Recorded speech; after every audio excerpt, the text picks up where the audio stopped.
and I was waiting for the brand to reach out to me, but they never did. A few weeks ago, the Cannes Lions took place. The Cannes Lions, if you don't know, are like the big prestigious marketing awards that happen every year. At that awards, the CMO of Anheuser-Busch, the parent company of Bud Light, won Marketer of the Year. It's a huge award. Now, all the coverage, all of it, that I've seen talking about his win say essentially the same thing. Anheuser-Busch CMO wins top marketer award despite Bud Light debacle. I'm so frustrated by this. Now, don't get me wrong. It was a debacle, but not for the reason that everybody's saying that it is. Here's the thing about influencer marketing, especially for a giant company like Bud Light.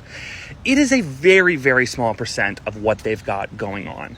And it sort of only speaks to one audience. If you follow that person, if you like their content, it's really effective advertising. And if you don't, you never hear about it because the only place it is on that person's page.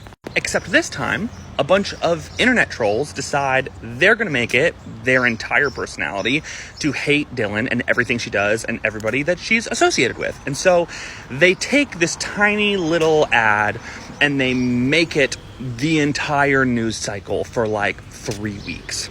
This is annoying. It's embarrassing for us as humanity, but it's not like crazy atypical.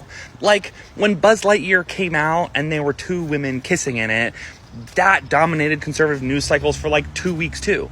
But what Disney didn't do is come out and say, you know what, internet trolls, you're right, we shouldn't have done that.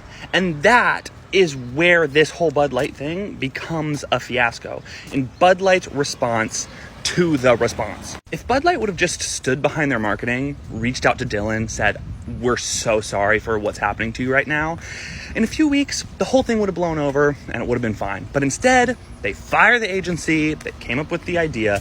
They do not get in touch with Dylan at all, and they back off. And now they're setting a precedent for everybody else who's doing an ad campaign.